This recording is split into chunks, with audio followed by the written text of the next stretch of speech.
తప్పకుండా అందరి సపోర్ట్ తోటి సూచనలతోటి ఆదర్శవంతమైన జంగారెడ్డి టౌన్ని రూపొందిస్తానని మీ అందరూ కూడా మాటిస్తున్నాను. మీరందరూ కూడా నాకు సహకరిస్తారని నమ్ముతున్నాను. ఈరోజు చూస్తే ఎన్డీఏ ప్రభుత్వానికి ల్యాండ్ స్లైడ్ విక్టరీ రావడం జరిగింది.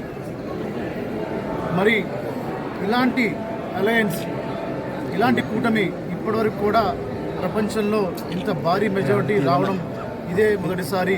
ఇది ఒక చరిత్ర. ఇది ఇంకా నా భూతో నా భవిష్యత్తు అనే విధంగా ప్రజలు తీర్పడం జరిగింది.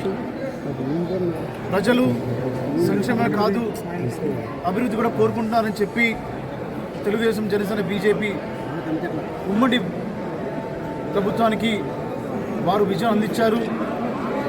మరి ఒక విజన్ ఉన్న నాయకుడు నారా చంద్రబాబు నాయుడు గారి వల్లనే ఆంధ్రప్రదేశ్ స్వర్ణాంధ్రప్రదేశ్గా మారుతుందనే నమ్మకం, విశ్వాసంతో ఈరోజు ఆంధ్ర రాష్ట్రం ప్రజలు మరి భారీ మెజారిటీతోటి ఎన్డీఏ కూటమి గెలిపించారు. నా మీద ఏదైతే నమ్మకం పెట్టి చింతలపూడి నియోజక ప్రజలు, నాయకులు, కార్యకర్తలు కష్టపడి గెలిపించారో వారికి నేను అన్ని విధాలుగా, అన్ని రకాలుగా అండగా, ఒక అన్నలాగా, తమ్ముడిలాగా, వాళ్ళ ఇంట్లో బిడ్డలాగా ఉంటానని మీకు మాటిస్తున్నాను మీడియా ముఖం ద్వారా. ప్రధానంగా ఎటువంటి అజెండాతో చంద్రపూడి నియోజకవర్గం ముందుకు వెళ్ళాలనుకుంటారు? ఇప్పుడు రేపు వచ్చేసి మనము చూస్తే సీఎం గారు పోలవరం రావడం జరుగుతూ ఉంది. రాబోయే 100 రోజుల్లో చింతలపూడి నియోజకవర్గ సంబంధించి మాకంటూ ఒక ప్రణాళిక ఉంది.